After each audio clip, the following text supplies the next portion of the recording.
pastoral, María de Magdala.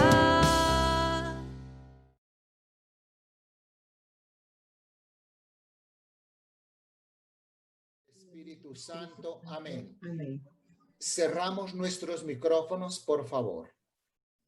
Todos nuestros micrófonos para que los ruidos de la gallinita y la telenovela y toda esa cosa pues no nos afecten por acá. Bueno, entonces estamos a punto de comenzar otro mes. Y qué maravilla. Y no es por demás recordar que ahora no nos están diciendo quédate en casa, sino sal a encontrar el virus. Hay que reforzar todos, es decir, todos los esfuerzos serán pocos, y especialmente quienes no es que pintamos canas, sino que la nieve de los años ya cubre nuestras sienes. Entonces debemos cuidarnos muchísimo, muchísimo, muchísimo.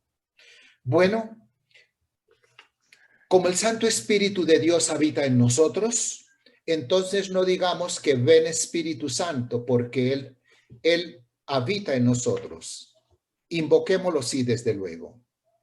Espíritu Santo, amor del Padre y del Hijo, inspíranos siempre lo que debemos pensar, lo que debo decir, lo que debo callar, cómo debo actuar, lo que debo hacer para la gloria de Dios, bien de las almas y mi propia santificación. Espíritu Santo, dame agudeza para entender, capacidad para retener, método y facultad para aprender, sutileza para interpretar, gracias y eficacias para hablar. Espíritu Santo, dame acierto para empezar, dirección al progresar y perfección al acabar. Amén. En nombre del Secretariado Nacional de Cursillos de Cristiandad, estamos presentando un saludo a los 28 secretariados y en especial hoy queremos saludar a las comisiones. Estamos trabajando fuertemente a nivel nacional para estructurar las vocalías con sus respectivas comisiones. Una institución seria como la nuestra siempre tendrá unas estructuras de servicio eficaces, muy eficaces. Saludamos a la Comisión de Piedad, a la Comisión de Estudio, a la Comisión de Acción Apostólica. Esas son las 3 comisiones del trípode. Luego pasamos a las 3 comisiones del método. Saludamos a las comisiones de precursillo, a la comisión de cursillo, a la comisión de postcursillo. Y saludamos a las 3 comisiones que nos permiten sobrevivir y relacionarnos. Saludamos a la Comisión de Comunicaciones y Relaciones Sociales. Saludamos a la Comisión Económica y Financiera. Y saludamos con mucho afecto a la Comisión de Juventudes Cursillistas. Dicho esto, y para nosotros no es necesario recordar, porque nosotros no le dedicamos un mes a la Sagrada Biblia, septiembre, sino que le dedicamos todo el año y toda nuestra existencia. Un cursillista debe estar pegado siempre a la Sagrada Escritura. Dicho esto, entonces, Padre, hoy nos formulamos pregunta para que podamos avanzar en el estudio del Evangelio de San Marcos. Creo que estamos en el capítulo 5, ¿no? ¿Sí? Sí, es verdad, aunque si la memoria no me falla, había un tema que no se abordó la semana pasada, el relacionado con el querigma. No sé si... bueno, Padre, pues si usted tiene la gentileza, pues adelante, porque le cuento una cosa. Nosotros, el Cursillo de Cristiandad, tenemos un carisma, ¿no? Nuestro carisma es evangelizar. Pues todos los movimientos de la iglesia evangelizan, pero nuestro carisma es la evangelización querigmática. Y tenemos un problemita, y es que la palabra querigma la hemos entendido como júbilo, como anunciar con júbilo. Es decir, pero resulta que eso va más allá, porque eso tiene que ver con el crucificado resucitado. Y claro, en Ideas Fundamentales 3 ya hay una nueva concepción del carisma y se propone el paradigma de evangelización para los cursillos, que es la evangelización querigmática. Por eso necesitamos mucha precisión. Muy buenas noches, hermana. Qué gusto verla. Buenas noches a todos. Luis Alberto, buenas noches.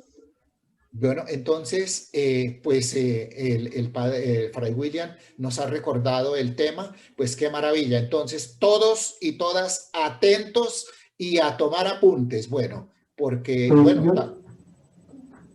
yo les leo lo que hemos colocado en el vocabulario griego-español. Sí. Ya sobre el significado de esa palabra y de palabras afines también. Por ejemplo, la palabra querigma,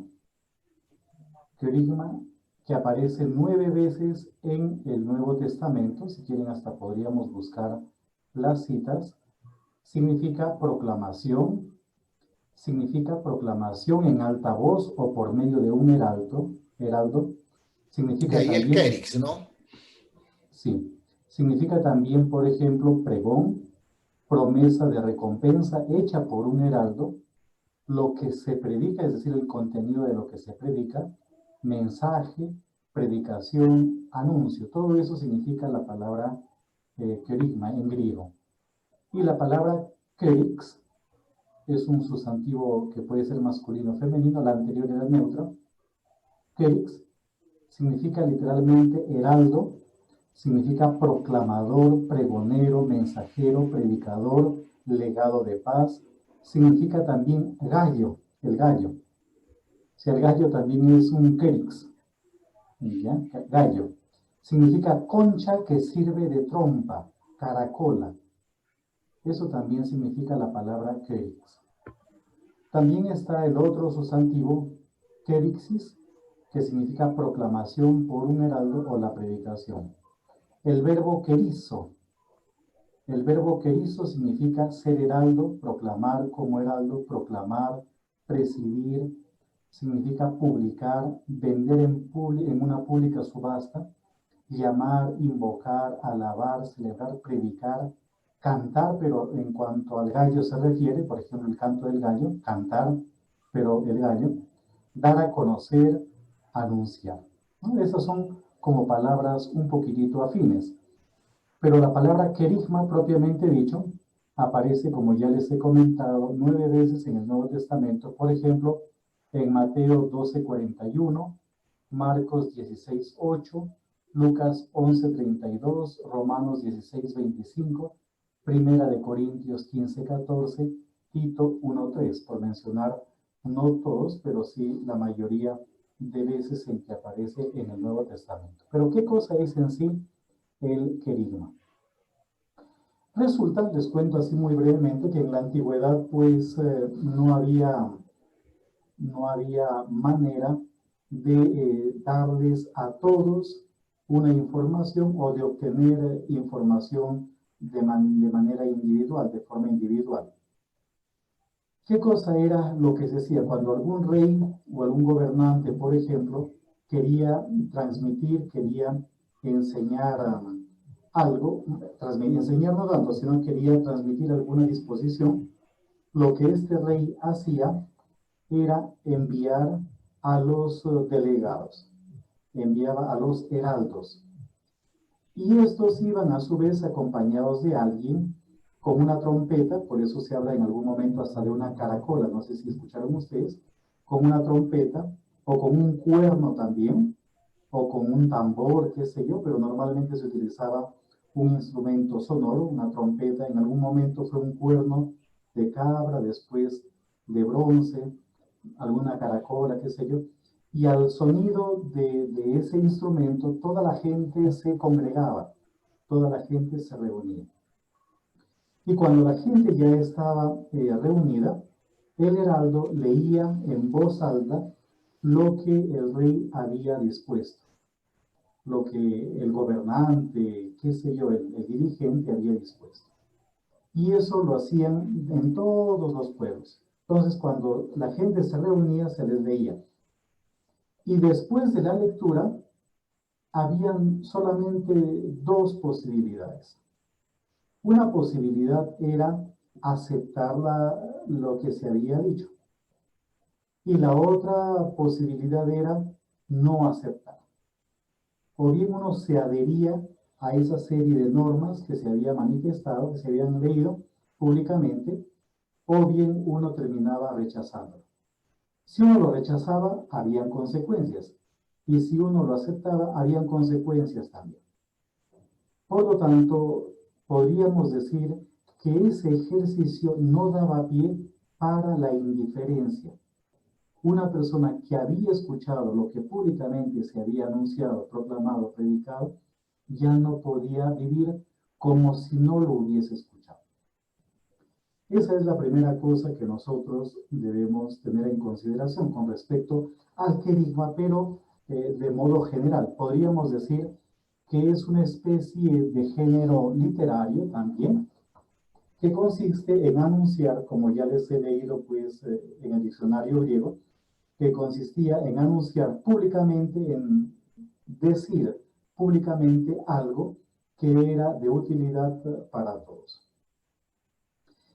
Con respecto al cristianismo, la Iglesia adopta el querigma, o sea, esta especie de costumbre o de práctica, lo va a adoptar para transmitir lo referente a Jesús. Pero cuando nosotros hablamos, por ejemplo, del querigma en el Nuevo Testamento, estamos hablando de un anuncio solemne. Es solemne, es público, es a viva voz, es en la plaza pública. Y aquel que escucha el mensaje tiene dos opciones, o bien lo rechaza o bien lo acepta. Pero ya no hay posibilidad de la indiferencia tampoco. Ya uno no puede vivir como si no hubiese escuchado ese mensaje. Y si lo acepta, pues tiene consecuencias. Si no lo acepta, tiene consecuencias también. Pero ya no hay, como les comenté hace un ratito, posibilidad de ser indiferentes. Pero propiamente dicho, ¿cuál es el contenido de ese mensaje? El contenido de ese mensaje es lo que nosotros les hemos manifestado a ustedes el primer día de clases. Cuando hicimos mención, si se acuerdan bien ustedes, de 1 Corintios capítulo 15. Ahí aparece una especie de anuncio, o más que de anuncio, de síntesis de lo que se predica con respecto a Jesús o sobre Jesús. Que Cristo murió por nuestros pecados según las Escrituras, que fue sepultado y resucitó al tercer día según las Escrituras, que se apareció. Digamos que el contenido de la predicación primitiva que se hace pública y solemnemente tiene que ver con este texto de 1 Corintios 15. Mejor dicho, no es que tiene que ver con el texto, sino que el texto refleja el contenido de la primera predicación. Yo tengo aquí algunos textos que podríamos, por ejemplo, leer. Hechos 2, 22 al 25. Israelitas, oigan estas palabras. A Jesús el Nazareno, hombre acreditado por Dios ante ustedes por los milagros, signos y prodigios que realizó Dios a través de él entre ustedes, como bien saben, lo mataron clavándolo por manos impías, entregado conforme al designio previsto, aprobado por Dios, pero Dios lo resucitó, rompiendo las ataduras de la muerte. Este es el discurso de Pedro que se encuentra en Hechos 2, 22 al 25. El autor de Hechos pone en labios de Pedro.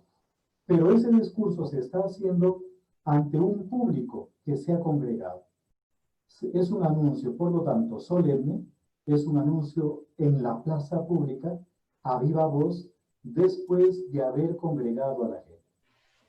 En pocas palabras, yo les digo a ustedes que Cristo murió por sus pecados, que resucitó también por ustedes. Si ustedes lo aceptan, hay consecuencias. Y si no lo aceptan, también hay consecuencias. Otro texto que también podríamos tener en cuenta, por ejemplo, no, yo pienso que ese está bien, para no dilatar mucho el tiempo, ¿no? Entonces, en Hechos de los Apóstoles tenemos en realidad un montón de ejemplos de anuncios solemnes en plazas públicas ante un montón de gente de esa primera predicación con respecto a Jesús, que murió por nuestros pecados, que resucitó después de haber sido sepultado y que se apareció. No sé si Ana Francisca, que está ahí también, tiene algunas cosas pues más con respecto a eso, o si quieren, o si tienen alguna pregunta ustedes también. Yo creo que está explicada como el camino que va siguiendo la palabra. Acuérdense que una palabra puede simplemente ser un concepto, pero luego en su recorrido dentro de la tradición eclesial va tomando ya como una forma, digamos, no solo técnica de nombrar algo, sino que ya para nosotros se convierte casi que en un patrimonio. Entonces esa misma palabra querigma pasa de ser simplemente anuncio, ¿cierto? O una forma de convocar a ser el anuncio directo de Jesucristo, ¿no? El anuncio del misterio más grande de nosotros, el anuncio de lo que creemos. Entonces pasa de ser algo, un término, a formarse ya o a constituirse en una expresión que va a hablar de lo que es ser cristiano, ¿cierto? Todos estamos llamados a entrar dentro del movimiento querigmático, dentro de este gran anuncio. Entonces, yo creo que con esto podríamos decir que podemos avanzar, ¿no? A no ser que haya pregunta. Y recuerden que había unas tareitas. Entonces, yo voy a Ahora, preguntar. o simplemente, si me permiten, así como para terminar, yo les he dicho a ustedes que en el Nuevo Testamento aparece la palabra querigma, no los demás sustantivos, solo el sustantivo querigma, que es neutro, no el verbo, nada, que también está en relación con esto mismo. Aparece 9 veces y leo los textos, a lo mejor les es de utilidad. El primero de ellos es Mateo 12:41. Dice lo siguiente: los hombres de Nínive se levantarán en el juicio con esta generación y la condenarán, porque ellos se arrepintieron a la predicación de Jonás. Predicación, aquí esta Biblia, que es la Reina Valera, traduce por predicación, pero es el querigma, ¿ya? Es decir, el querigma de Jonás. O sea, Jonás predicó públicamente en Nínive. Ese es el primer texto. El otro texto es Marcos 16:8. Tiene que ver con las mujeres del sepulcro. Dice, ellas salieron huyendo del sepulcro porque, miento, ahí no aparece, sino en la primera conclusión del Evangelio de Marcos. Porque como ya les hemos comentado en algún momento, Marcos tiene dos conclusiones. Ya, dos conclusiones. Hay una conclusión corta que no es canónica. Y hay otra conclusión larga que es la que tenemos en nuestras Biblias. Y la palabra querigma aparece en la conclusión corta, cuando dice que los discípulos vayan a predicar a todo el mundo, a anunciar a todo el mundo, y este querigma lo anunciarán por los siglos de los siglos. El otro texto, el tercer texto donde aparece la palabra querigma, es Lucas 11:32. Dice lo siguiente: los hombres de Nínive se levantarán en el juicio con esta generación y la condenarán porque ellos se arrepintieron con el querigma de Jonás, con la predicación de Jonás. Es un texto similar al que ya hemos visto en Mateo 12:41. Aparece también en Romanos 16:25. Y al que puede confirmarnos según mi evangelio y la predicación de Jesucristo. Literalmente sería, y el querigma de Jesucristo. Y el querigma de Jesucristo. Es decir, Romanos 16:25. Otro texto es 1 Corintios, capítulo 1, versículo 21. dice lo siguiente, porque por no haber el mundo conocido en la sabiduría de Dios, a Dios por sabiduría, agradó a Dios salvar a los creyentes por la locura de la predicación. Sería por la locura del querigma. ¿Ya? La palabra querigma. Otro texto más, 1 Corintios 2:4. También aparece ahí la palabra querigma, 1 Corintios 2:4. Literalmente dice lo siguiente: y ni mi mensaje, ni mi predicación querigma, ¿verdad?, fueron con palabras persuasivas de sabiduría, sino con demostración del Espíritu y de poder. Entonces la palabra predicación ahí es querigma. 1 Corintios 15:14 también. 1 Corintios 15:14. Dice, y si Cristo no resucitó, vana es entonces nuestra predicación. Es decir, vano es entonces nuestro querigma y también vuestra fe. O sea, si Cristo no ha resucitado, el querigma nuestro, la predicación nuestra, es vana. Luego tenemos en 2 Timoteo 4:17, ¿ya? La penúltima cita. Dice, pero el Señor estuvo conmigo y me fortaleció a fin de que por mí se cumpliera cabalmente la proclamación del mensaje. La proclamación del mensaje y que todos los gentiles oyeran. La proclamación del mensaje. Y la última cita es Tito 1:3. Y manifestó a su debido tiempo su palabra por la predicación que me fue confiada, conforme al mandamiento de Dios nuestro Salvador. Entonces ahí están las 9 veces en que aparece la palabra querigma en el Nuevo Testamento. Ahora sí, listo, Anita, continúe con Marcos. Bien, muy bien. Ahí vamos completando también, ¿cierto? Todo. Yo pienso que lo que decía Fray William al inicio. Acuérdense que el estudio del Evangelio de Marcos, pues sí es el texto que hemos tomado como texto base para este estudio, ¿verdad? Pero es un pretexto, no se les olvide.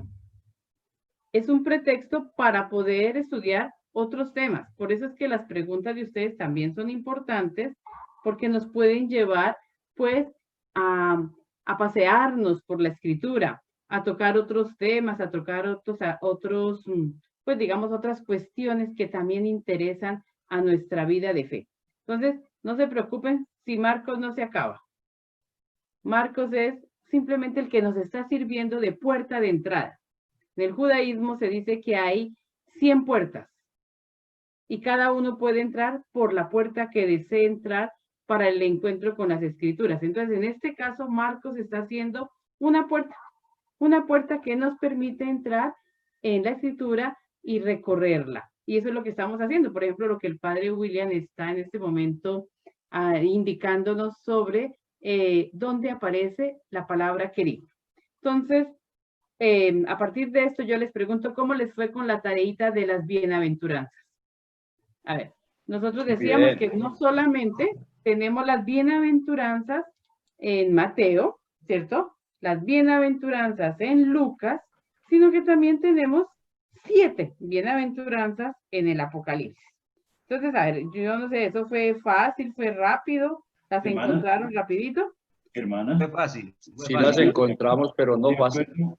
Las encontraron, pero no fácil. Muy bien, porque es que eso no es de buscar en libros que se las van a entregar, sino es uno escrutando, acuérdense. Ese es el ejercicio de escrutar la escritura. Entonces, a ver, ¿quién no las quiere leer? A ver, hermana. A ver, don Roberto, antes de que le quiten el puesto. Escrutando, pues encontré que esas bienaventuranzas en el Apocalipsis se encuentran en esos escritos que el ángel le hace a las 7 iglesias, en el capítulo 2 y 3. Y siempre inicia diciendo al vencedor. Entonces la primera dice, al vencedor le daré a comer del árbol de la vida que está en el paraíso de Dios. Es la primera. Segunda, al vencedor no sufrirá daño de la muerte segunda. Tercera, al vencedor le daré maná escondido y una piedrecita blanca grabada con un nombre nuevo que nadie conoce sino el que la recibe. Cuarta, al vencedor le daré poder sobre las naciones. La regirá con cetro de hierro como se quebrarán las piezas, y también ese cetro que yo recibo de mi Padre, le daré el lucero del alba. Otra, será revestido de blancas vestiduras y no borraré su nombre del libro de la vida, sino que me declararé por él delante de mi Padre. Otra, al vencedor le pondré de columna en el santuario de mi Dios y no saldrá fuera ya más. Otra, al vencedor grabaré en el nombre de mi Dios, grabaré en él el nombre de mi Dios y el nombre de la ciudad de mi Dios, la nueva Jerusalén que baja del cielo, enviada por mi Dios, y mi nombre nuevo.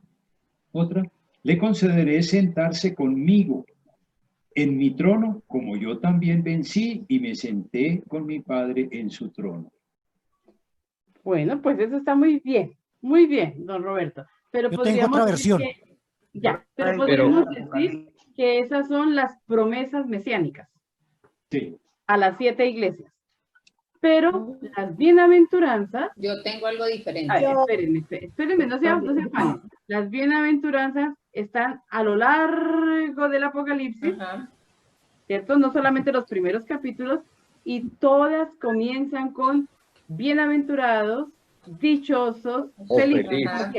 O bienaventurados, o dichosos, o felices. Entonces, ¿quién quiere hacer la prueba? Pero muy bien, don Roberto. Una Esas que pequeña don cosa. Roberto nos leyó pueden ser llamadas las promesas mesiánicas. A ver, Una pequeña cosa. En griego, el adjetivo bienaventurado es Macarios. Macarios es el adjetivo. Y Bueno, a ver, efectivamente Estela. hay Macarios, perdón. es el adjetivo. Entonces hay pues 7. Ah, bueno, ¿Qué fue lo que sucedió? no sé. ¿No será un ataque cibernético? ¿Alguien va a compartir? ¿Alguien quiere compartir? A ver, no ¿Alguien sé. va a compartir?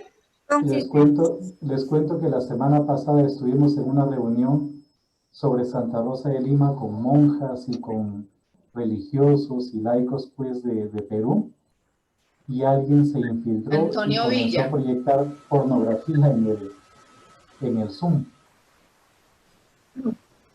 Pero aquí no sé qué pasa. Dice, usted está Antonio viendo Villa. la pantalla de Antonio Villa Ochoa. Toñito, Antonio, por favor, cierra la Antonio. pantalla, estás compartiendo. Ya. Y lo mismo ocurrió en las clases en la Santo Tomás. Han entrado mucho por Zoom.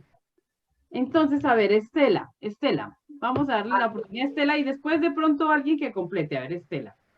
Bueno, hermana, yo encontré a lo largo del Apocalipsis 7, en 1.3, capítulo 1.3, feliz el que lea y felices los que escuchen la palabra de esta profecía y observen lo escrito en ella, porque el tiempo está cerca.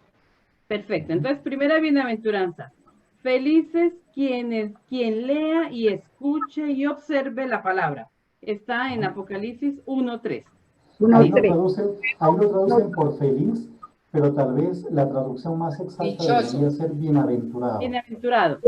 La Bueno, traducción entonces, más exacta Estela, debería vamos a ser darle la bienaventurado. oportunidad a alguien que nos lea la segunda. A ver, Flora Adelaida.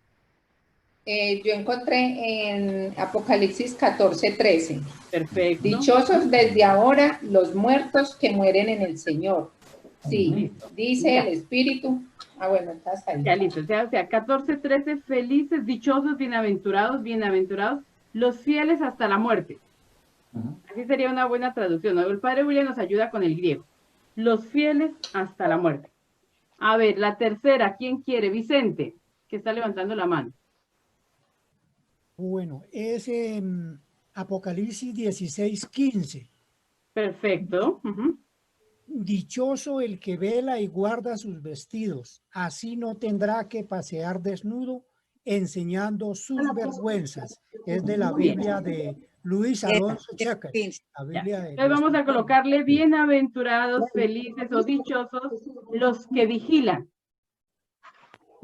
A ver, don Julio de Cartago. Bueno. La cuarta, Lucinda. La cuarta. Apocalipsis 19:9. Perfecto.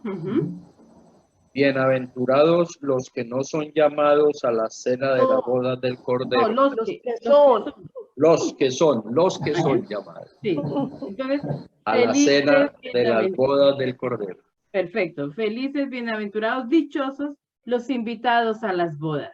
Aunque Muy ahora bien. sería más bien al revés, ¿no? Bienaventurados los que no son invitados a la boda porque está prohibido reuniones sociales. No nos las dañe. 1, 2, 3, 4. Que las bodas del Cordero no van a estar aquí. María del Carmen, la quinta. Por no llevar regalo.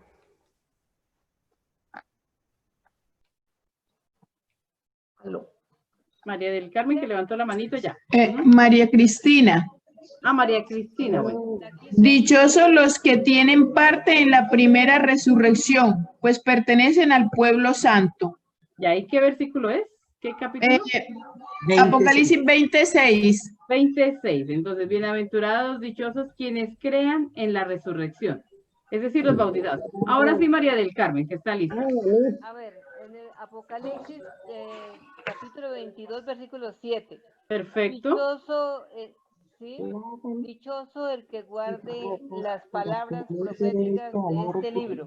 Perfecto. Dichoso quien guarde la palabra. Entonces, ahora todos los que están listos, a ver si los escuchamos a todos. ¿Cuál es la última bienaventuranza? ¿En qué capítulo? ¿Qué versículo? 22:14. 22:14, perfecto. Muy bien. 22:14, ya ves, Marlene Galarza, díganos cuál es. Dichosos los que laven sus vestiduras, así podrán disponer del árbol de la vida y entrarán por las puertas en la ciudad. Muy bien, los limpios, los puros. Entonces voy a recogerlas. Las 7 bienaventuranzas del Apocalipsis. Bienaventurados los que leen, escuchan y observan la palabra. Bienaventurados los fieles hasta la muerte. Bienaventurados los que vigilan. Bienaventurados los invitados a las bodas. Bienaventurados quienes crean en la resurrección. Bienaventurados quienes guardan la palabra. Y bienaventurados los limpios y los puros. ¿Sí? Y si quisiéramos hacer relación con Mateo, encontraríamos, o con Lucas, relaciones también en esas bienaventuranzas. Entonces, muy bien, felicitaciones por el ejercicio. Muy juiciosos. Muy bien, muy bien. ¿Qué piensan de eso? ¿Qué piensan de eso? De que haya bienaventuranzas en el texto del Apocalipsis también. A ver, un comentario y ya pasamos a nuestro tema del endemoniado. Hermana. Sí, Luis Alberto. Que siguiendo la orientación de Fray William en la clase pasada, cuando nos decía que para entender el Apocalipsis había que seguir al Antiguo Testamento, entonces creo que es una prueba de ese ejemplo, ¿no es cierto? Sí, entonces pienso que las bienaventuranzas, pues obviamente en el Antiguo Testamento también hay bienaventurados, ¿no es cierto? Bienaventurados. Por ejemplo, en el Testamento de Jacob, aunque no utilice mucho la palabra bienaventurado, si son 12 hijos, hay 12 deseos de felicidad, de bienaventuranza, ¿no? Sí. Donde aparece de verdad la palabra bienaventurada, en el libro de los Proverbios, Asheré. Y Asheré se traduce en hebreo. Asheré es la palabra para decir bienaventurados y se traduce en camino. Entonces, aunque también está en el Deuteronomio, en varias partes hay bienaventuranzas. Y se traduciría en camino. Entonces, ¿quiénes son los bienaventurados? Los que se ponen en camino. Los que están siempre en esa dinámica de búsqueda, de movimiento. Los que están en camino. Bueno, pues muy bien. Felicitaciones por la tarea, muy juiciosos. Ahí ya tienen 5. Ah, bueno, listo. Ya suben la nota. Ah, bueno, listo. Qué bien, qué bien. Entonces, Fray William, ¿había otra tarea de pronto con la Decápolis? No me acuerdo. Uy, hermana, a usted no se le olvida nada. No, creo que El había otra endemoniado de tarea. Gerasa. A ver, entonces, ¿qué era lo que había, Mariela? La otra orilla. Quedamos a hacer, no, de esta semana era del endemoniado de Gerasa. Había que posibles textos del Antiguo Testamento donde están como bases del endemoniado de Gerasa. Y la pregunta, ¿este relato sería histórico? Exactamente, esa era la tarea que el padre William les dejó. Entonces, a ver, ¿qué encontraron? Quisiera hablar, mi nombre es William, ¿puedo? Sí, William, claro, claro. Bien, pues lo primero que tenemos que ver es... Pueden hablar. Gracias.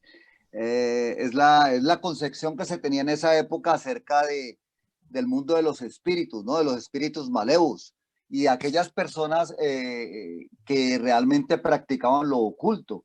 Eso también lo vemos en Isaías 65:4. Y quiero referirme a ello en 65:4, donde habla que se sentaban en los sepulcros y pernoctaban en las grutas, que comían la carne de cerdo y caldo abominable en las tazas. Siempre se está haciendo referencia a este proceso de llamar al ocultismo, a buscar dentro de los muertos profecías que nos vinieran más adelante, o buscar qué era lo que se iba a suceder o qué es lo que iba a pasar en un futuro. O sea, eso mismo es lo que pasaba con el endemoniado, saltaba de tumba en tumba y siempre estaba oculto dentro de las sombras, lo que nos significa que realmente el hecho de que Jesús vaya a la otra orilla es como dar a conocer que realmente Él es quien es la luz, y quien realmente es aquel que realmente en el futuro vendrá con luz propia y con poder a derrotar a ese ocultismo, a esa maldad, a todo eso que se da. En ese proceso de que el demonio le pide al Señor que los manda a los cerdos en esa época estaban denominados como si fuera una contaminación. O sea, la carne del cerdo no se comía dentro del pueblo judío por eso, porque era abominación. Pero más adelante ya vemos que como el Señor al manifestarse, y se manifiesta en Pedro, que le dice que toda la creación del Señor es algo divino, que ya cambia el contexto diferente de lo que se tenía en esa época. Sí, muy bien. Entonces, perdón, William Alberto, ¿no? Sí, correcto, hermana. Sí, hace relación con Isaías, ¿verdad? Ajá. Isaías 65:4. 65, podríamos tomar el texto de 1 a 5, ¿no es cierto, padre William? Sí. 65, 1 a 5. ¿Y alguien encontró otro texto? Porque eso está bien. Yo creo que la mayoría encontraron Isaías. Y de pronto otro texto, porque parece algunos especialistas dicen que Isaías podría estar detrás de la construcción de este texto, que podría ser ese texto un midrash de Isaías, ¿verdad? Dicen algunos que podría ser un midrash de Isaías. Pero alguien encontró otro texto, yo vi por ahí un micrófono que estaba prendiendo. Jaime. A ver, yo encontré como la relación en los textos de Jueces 2:13, Jueces 6:25 al 32 y Jueces 8:33 al 35. ¿Por qué? Porque se refiere a la conducta que tomó el pueblo de Israel, que cayó en manos de Baal, del príncipe del infierno, pues. Y continuamente el pueblo de Israel frecuentemente fue infiel, cayendo en esas manos, abandonando a Dios. Entonces sufrió consecuencias, pero también fue redimido. Bueno, muy bien. Y otros textos, a ver, ya llevamos varios, vean, muy bonita la relación que vamos haciendo. Otro que hayan encontrado. Quizás el más que toca más cercano es el de Isaías, ¿verdad? pero no sé si tengan otro que hayan encontrado. Hermana, ahí, no sé, hay otro texto, pero en realidad no lo tengo presente, pero es cuando el rey Saúl acude a una nigromante para la pitonisa. a la pitonisa y también se toma porque, Dios no permitía el uso de ese ocultismo, porque él siempre pedía fidelidad a su pueblo. Y sobre todo el rey, que siendo el rey, que era el elegido por Dios para dirigir su pueblo, ir y acudir a una nigromante, eso era ya digamos, un pecado, ¿no? Sí. Bueno, y otro que pueda haber. San Lucas 8 del 26 al 39. Ya sería una relación intratestamentaria. Miren que eso es interesante también, esa es una clave de lectura. Y es, nosotros tenemos que encontrar relaciones intratestamentarias, que se dice así, o sea, entre los dos testamentos. Pero también lo que está diciéndonos es... Perdón, Luz Marina García, Portugal.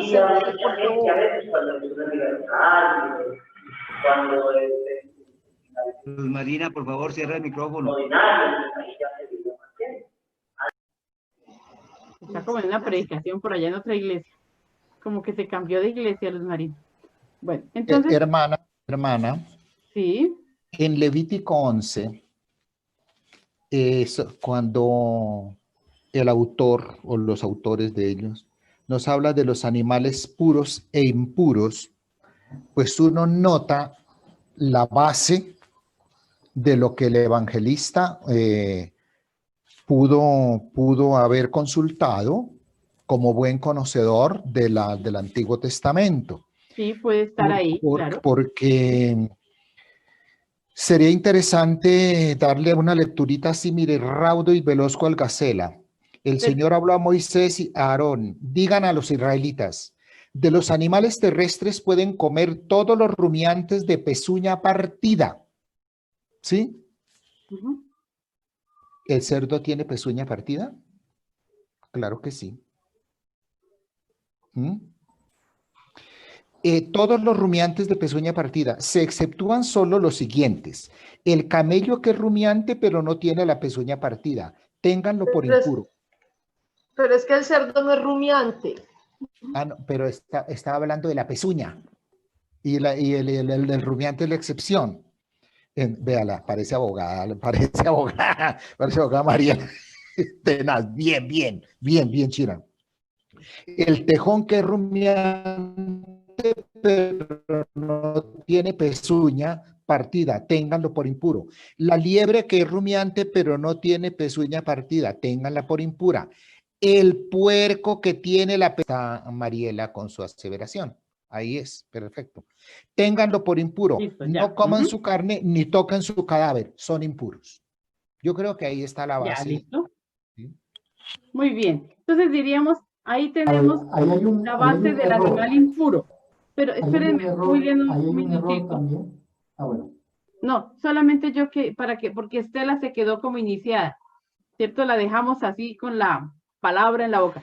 Yo estaba diciendo, hay relaciones intertestamentarias entre los dos testamentos, pero también hay relaciones que tenemos que hacer intratestamentarias, o sea, al interior de un testamento. Lo que estamos haciendo entre Nuevo y Antiguo Testamento son relaciones intertestamentarias. Y lo que nos está sugiriendo Estela, que no la dejamos terminar, ¿cierto, Estela? Es una relación intratestamentaria. Entonces, Estela nos estaba diciendo que podíamos ir a Lucas. ¿Sí, Estela? No, señora. San Lucas 8 del 26 al 39.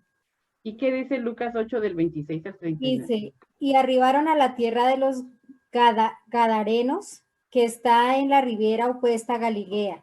Al llegar a esa tierra vino a su encuentro un hombre de la ciudad endemoniado desde hacía mucho tiempo y no vestía ropa ni moraba en casa, sino en los sepulcros. Ya. Este, al ver a Jesús, lanzó un gran grito y postrándose a sus pies exclamó a gran voz, ¿qué tienes conmigo, Jesús, Hijo del Dios Altísimo? Te ruego que no me atormentes. Ya, entonces, pero este podríamos decir que es el texto paralelo. ¿Sí? Ese es el texto paralelo al texto que estamos estudiando en Marcos. La tareita que les había dejado el padre William era textos, ¿cómo Si eran sería? históricos o no. Sí, Sí, era no, pero histórico.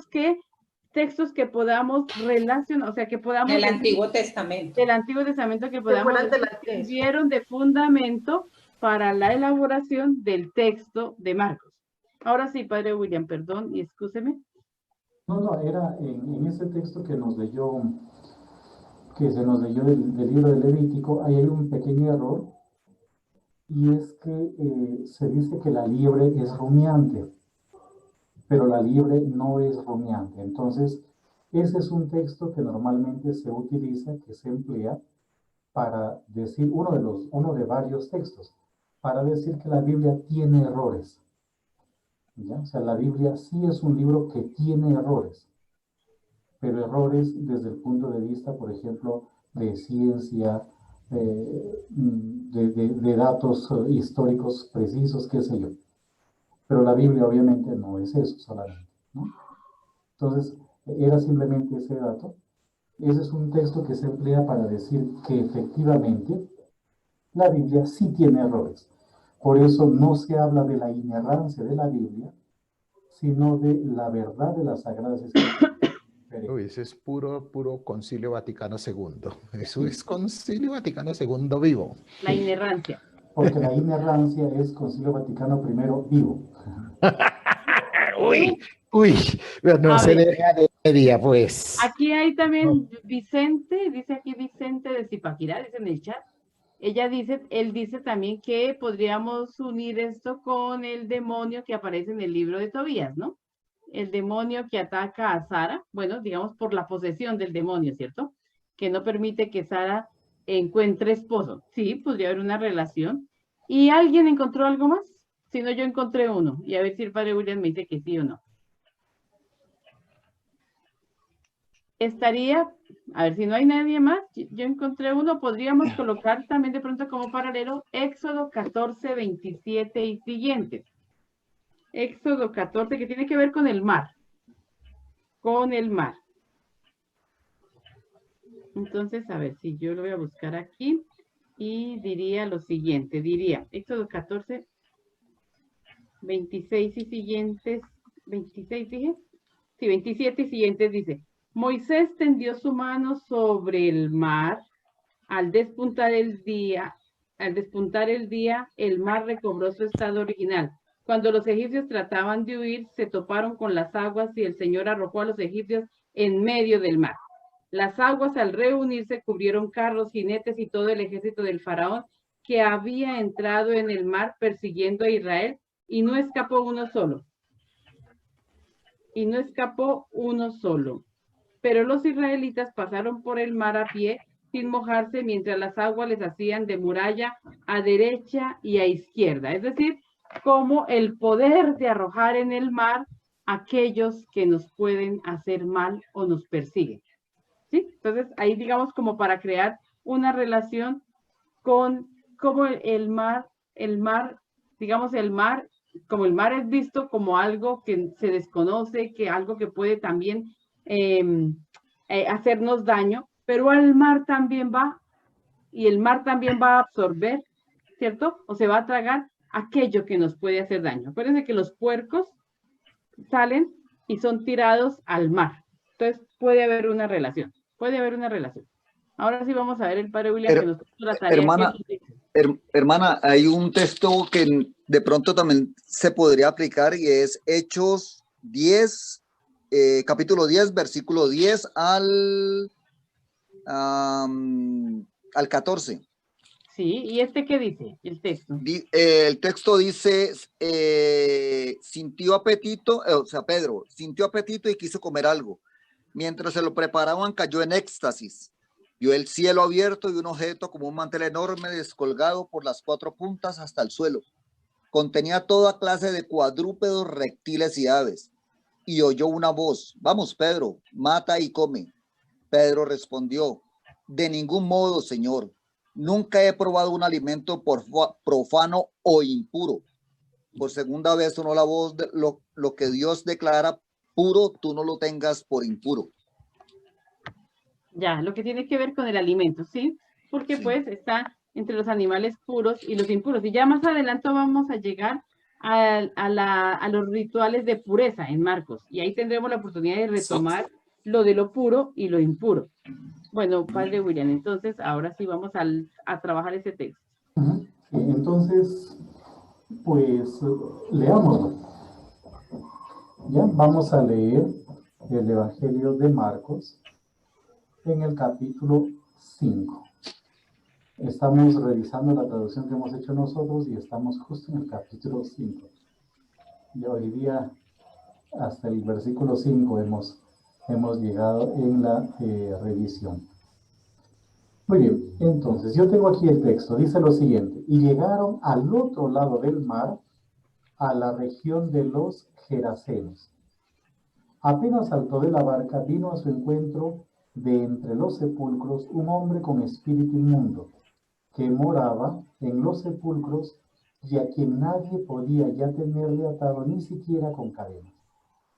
Pues muchas veces le habían atado con grillos y cadenas, pero él había roto las cadenas y destrozado los grillos y nadie podía dominarlo.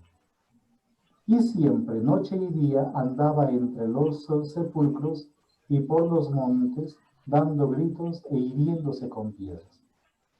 Al ver de lejos a Jesús, corrió y se postró ante él, y gritó con fuerte voz: ¿qué tengo yo contigo, Jesús, Hijo del Dios Altísimo? Te conjuro, por Dios, que no me atormentes. Es que él le había dicho: espíritu inmundo, sal de este hombre. Y le preguntó: ¿cuál es tu nombre? Le contesta: mi nombre es Legión, porque somos muchos. Y le suplicaba con insistencia que no los echara fuera de la región. Había allí una gran piara de puercos que pasían al pie del monte. Y le suplicaron: envíanos a los puercos para que entremos en ellos. Y se lo permitió. Entonces los espíritus inmundos salieron y entraron en los puercos, y la piara, unos 2000, se arrojó al mar de lo alto del precipicio y se fueron ahogando en el mar. Los porqueros huyeron y lo contaron por la ciudad y por las aldeas. Y salió la gente a ver qué era lo que había ocurrido. Llegan junto a Jesús y ven al endemoniado, al que había tenido la legión, sentado, vestido y en su sano juicio, y se llenaron de temor. Los que lo habían visto le contaron lo ocurrido al endemoniado los que lo habían visto les contaron lo ocurrido al endemoniado y lo de los puercos. Entonces comenzaron a rogarle que se alejara de su territorio. Y al subir a la barca, el que había estado endemoniado le pedía estar con él, pero no se lo concedió, sino que le dijo: vete a tu casa con los tuyos y cuéntales lo que el Señor ha hecho contigo y que ha tenido compasión de ti.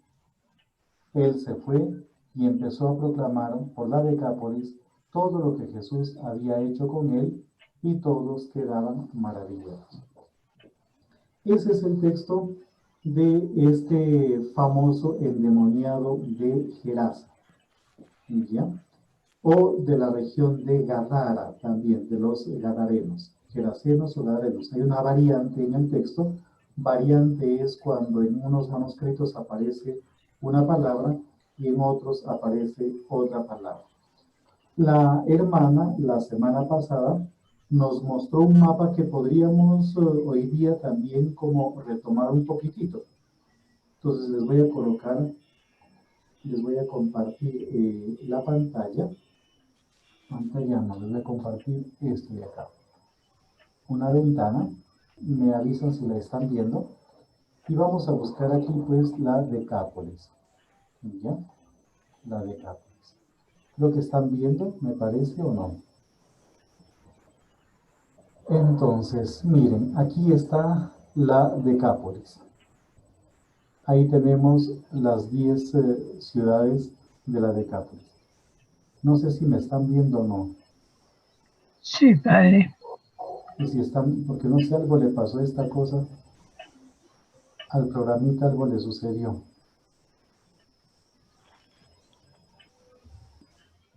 En cambio ya no les veo. ¿Están viendo la pantalla o están viendo una...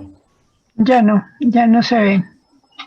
Compartir, pero yo quiero compartirles a ustedes, no la pantalla, sino esto de acá. Ahora sí, va igual la misma historia. Bueno, no importa. Entonces vamos a abrir en una ventana nueva. Aquí está la Decápolis, aunque el mapa es muy chiquito, pero bueno, ahí está. Sí.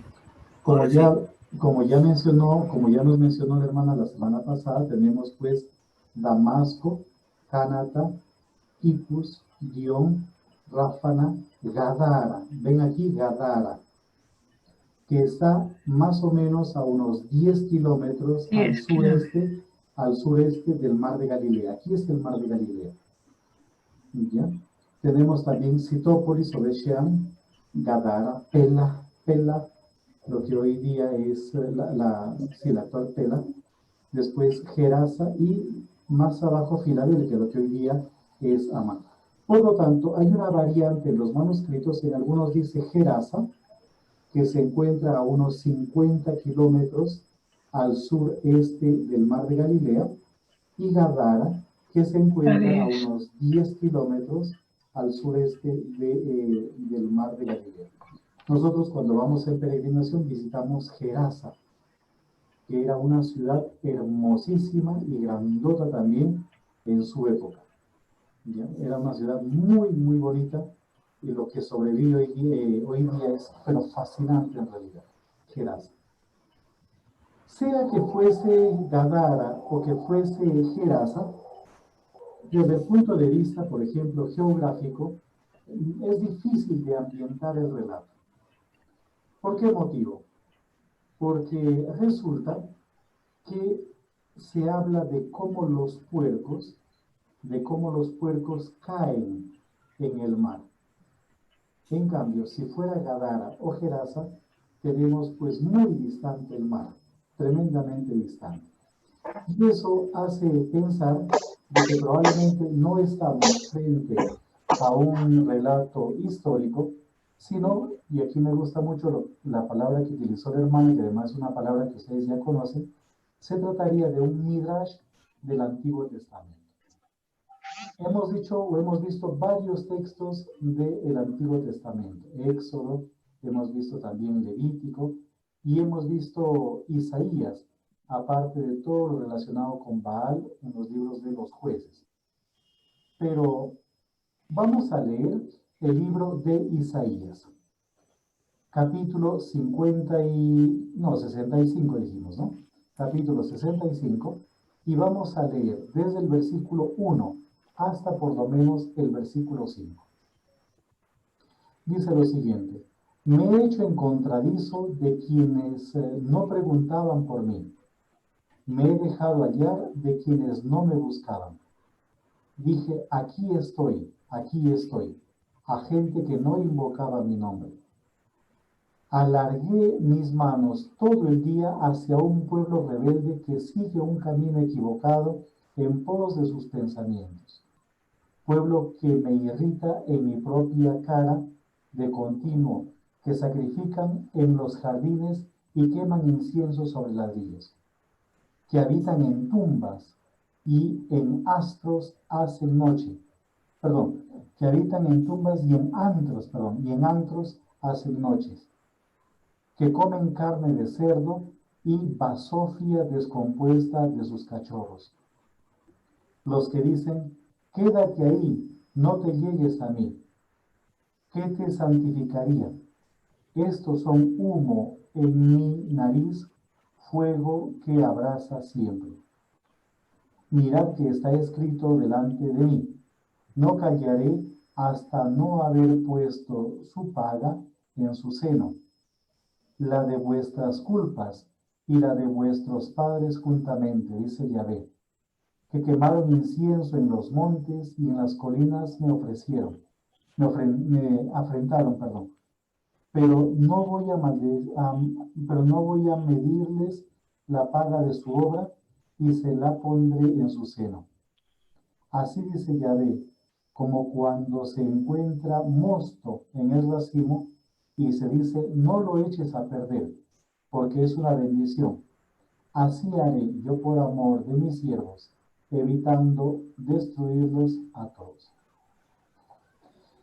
Entonces, muchos especialistas en realidad ven a este texto del Evangelio de Marcos como una especie de midrash. Sería en realidad un midrash del texto de Isaías.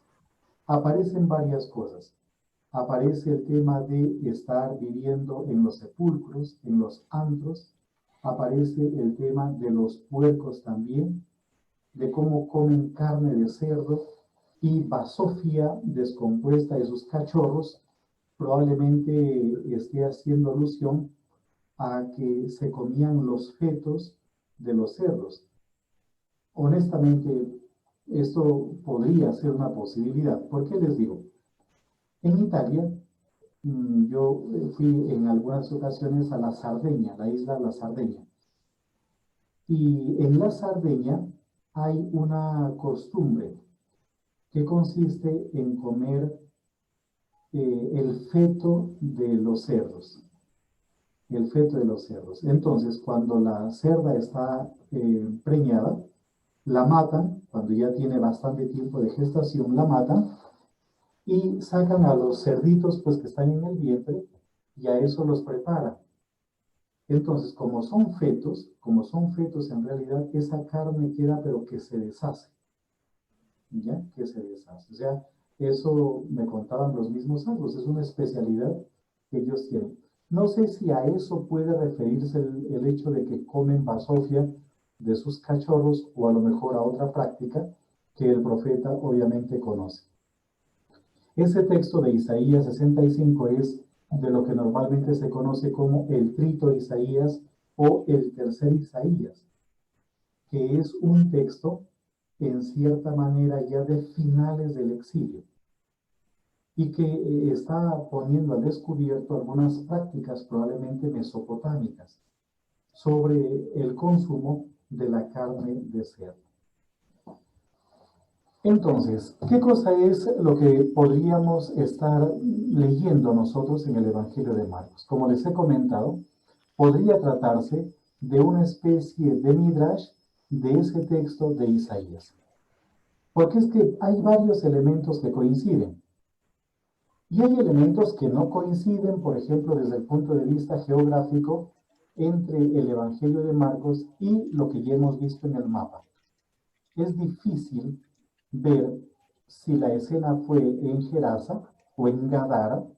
Incluso Gadara está mucho más cerca al mar de Galilea. Son 10 kilómetros. 10 kilómetros, que no es poca cosa. No sé si tú, Anita, tienes aquí algunos elementos más, tal vez.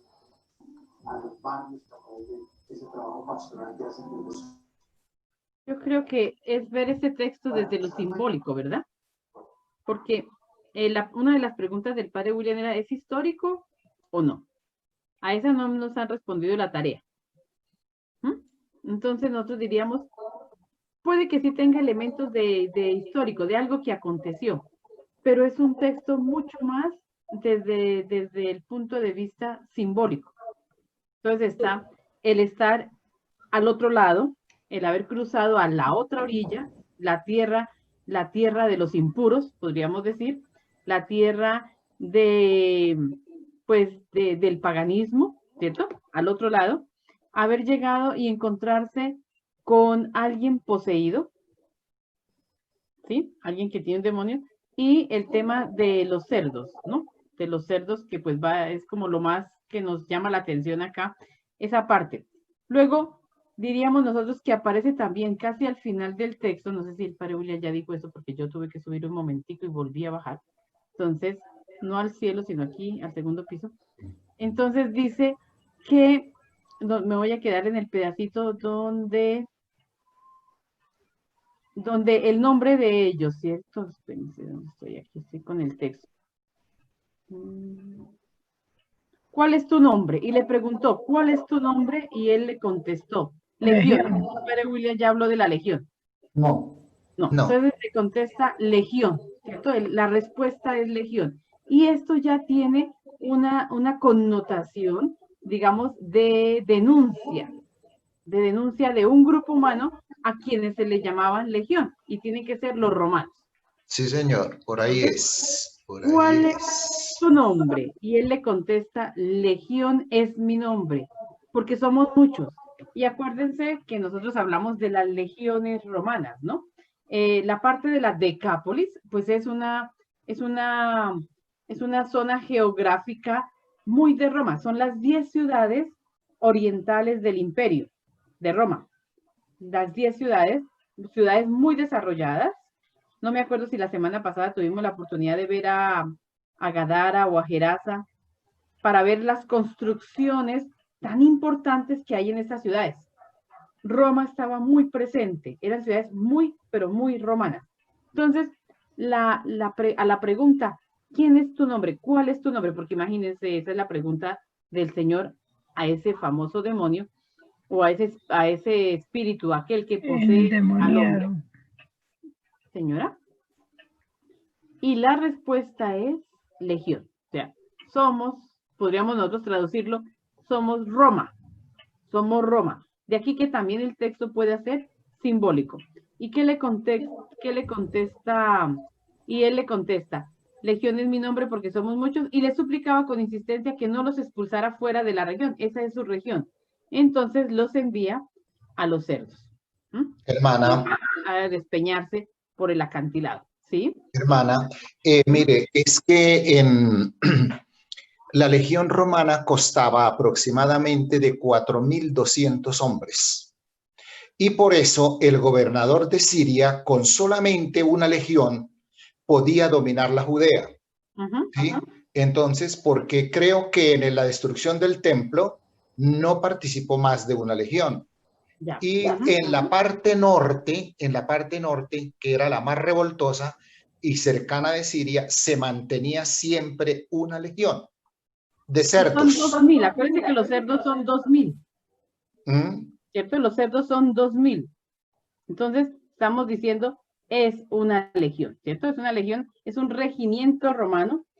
Pues una legión era de 6.000, pero podían estar también separados. Entonces, nosotros diríamos, pues es que 2.000 es como mucho, ¿cierto? Sí, entonces sí, está haciendo eco de la legión romana. ¿Qué podemos decir también? Pues nosotros diríamos, está mostrando el poder de Jesús. No sabemos si Jesús sí atravesó y se estuvo en la Decápolis o no, pero Marcos quiere mostrarnos que hasta allá llega el anuncio de Jesús. Si estos son textos construidos después de la resurrección, el texto nos está indicando y la Decápolis es evangelizada. ¿Sí? O sea, la Decápolis es evangelizada, los demonios salen de aquí, digamos, los malos espíritus salen y el evangelio entra y penetra en esta zona que es muy, pero muy romana. Yo no sé si el padre William tenía algo para presentarnos sobre Gadara o Gerasa, como para que tengamos una ideita de cómo eran estas ciudades. Podríamos ver, si quieren ustedes, algunas imágenes de Gerasa, que es la que nosotros conocemos, hemos ido varias veces. Padre, si tiene Bet Charim, también es extraordinaria. Bet Charim porque se conserva muy bien. Muy bien. Sí, Bet Charim. Debe ser Bet-Shean, de pronto. Bet-Shean, sí. Entonces, en cuanto a las 10 ciudades de la Decápolis. Aquí está el mapa. Pero veamos Gerasa. ¿Ya? Sí. Gerasa. Miren esta preciosidad. Justo hemos encontrado una foto panorámica. Es preciosa, hermosísima en realidad. Aquí está. Miren esta belleza.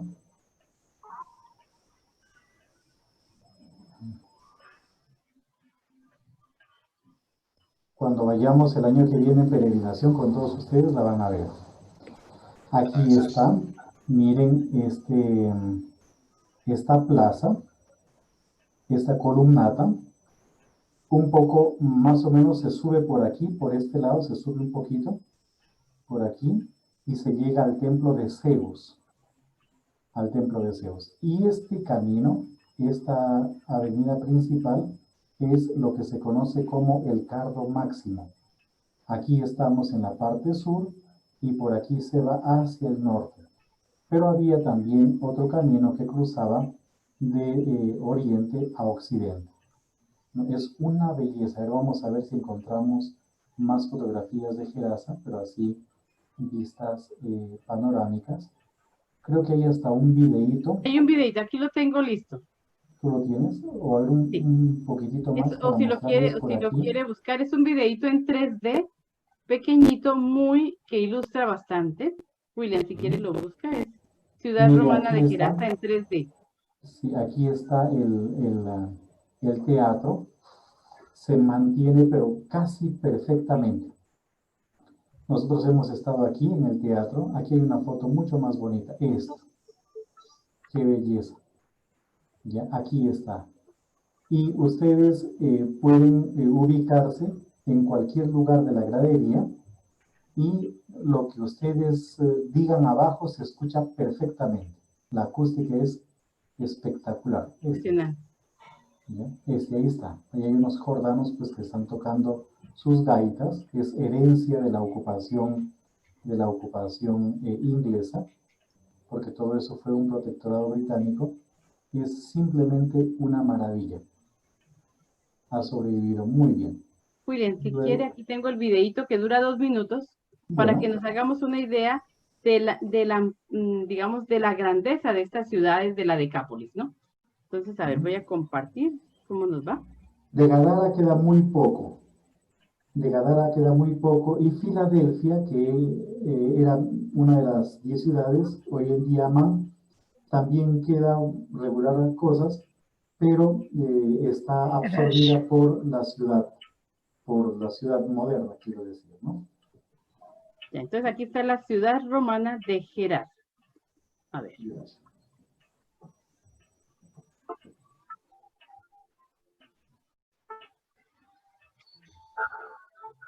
Ahí está el hipódromo. Así habría sido. Claro, hoy en día sobreviven pocas cosas. Esta es una recreación.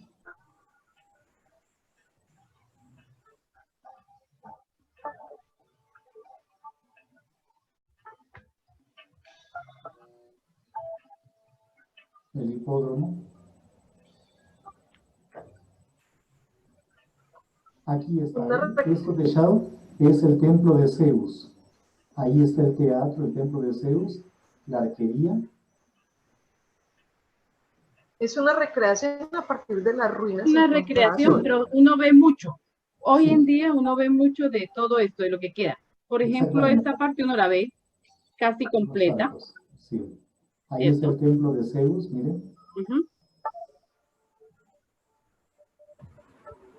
Esas escaleras uno puede subir y bajar. Ah, no, de Zeus todavía. Lo que sigue siendo de Zeus.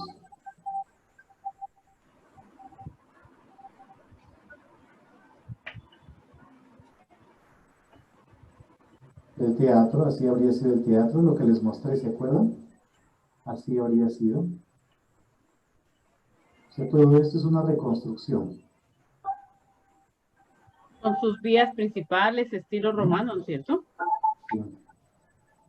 El arco también los ve uno, los arcos, las puertas principales de la ciudad. Esta fue una ciudad capital. Pues era una ciudad-estado, por decirlo de alguna manera. Pausa ahí un ratito el video. Entonces, ahí se ven pues las calles principales. ¿Ya? Las calles principales. Había una de norte a sur. A ver, déjalo que corra un poquitito más. Un poquito más. Vaya, sí. Muy bien.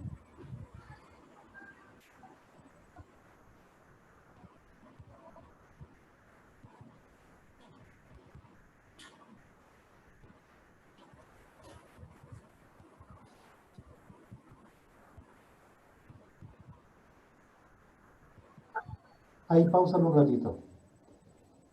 Ya sé.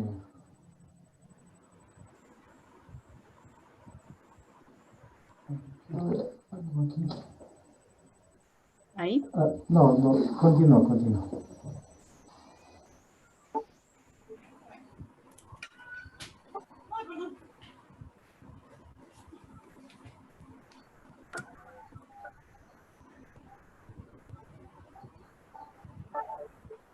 Templo de Artemisa.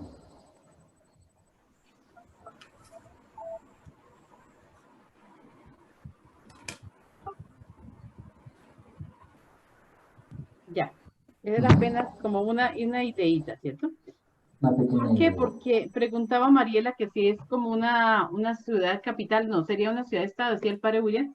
Son 10 ciudades, ¿no? Ya el padre estaba compartiendo, yo voy a dejar de compartir para que él comparta el mapa.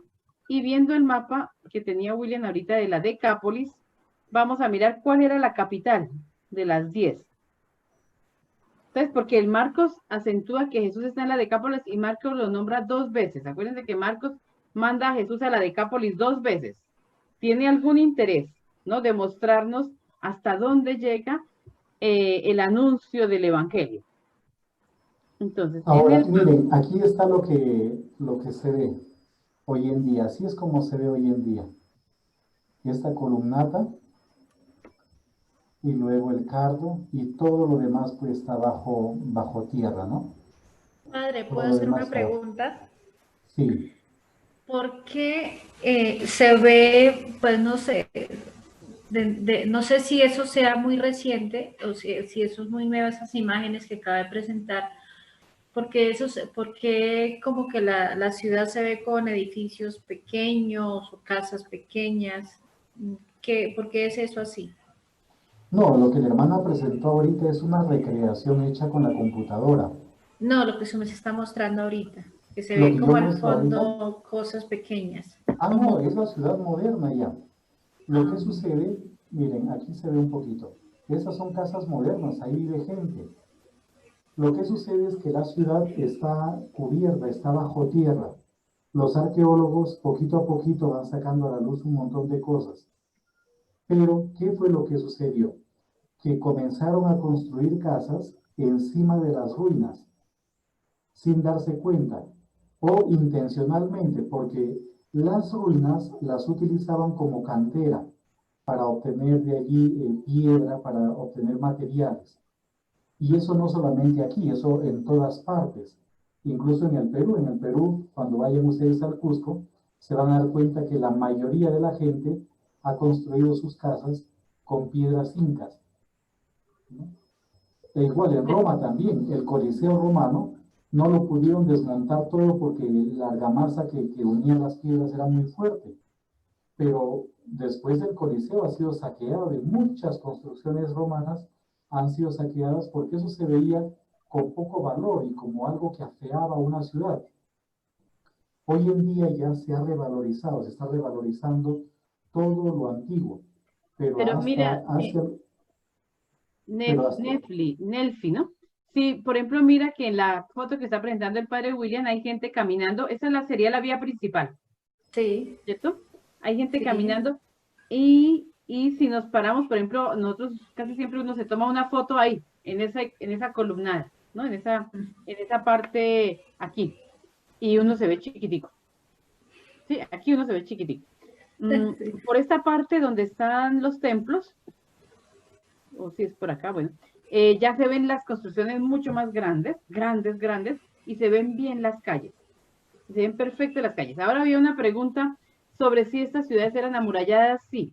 De aquí que cuando uno se va a ver si el texto es histórico, uno dice, pero ¿de dónde iba Jesús a mandar a los demonios al mar? ¿Dónde? Si el mar está lejísimo. Estamos a 50 kilómetros. ¿Sí? De Gerasa. Miren por ahí el hipódromo. Lo que queda del hipódromo. Y aquí, por aquí, por donde está la gente, por aquí habían iglesias. Porque acá es de la época pues del siglo I, pero después ha sufrido una serie de transformaciones. Y también estuvo bajo el imperio bajo los bizantinos, el imperio bizantino, y todo esto fue cristiano. Aquí hay iglesias de la época bizantina. Por aquí hay una iglesia, aquí esta de acá, una iglesia que tiene unos mosaicos muy bonitos, unos mosaicos hermosísimos. Hermana, ¿sí? Volviendo al tema de la Decápolis, Sí. volviendo al tema de las 10 ciudades, esas 10 ciudades eran una anfictionía al Podría ser. estilo griego, una liga de ciudades que se caracterizaban por tener un templo central. Y me llama poderosamente la atención la insistencia del padre William en el templo de Zeus, Sí. ¿no? Y entonces esa sería la ciudad principal. No, la ciudad principal de la Decápolis es Bet-Shean. Por eso, cuando el padre William nos muestra el mapa de nuevo, la capital ni siquiera era Damasco.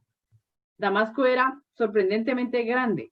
Entonces nosotros Sí. diríamos, miren, aquí tenemos las 10 ciudades, que serían Damasco, que sería el Damasco de hoy.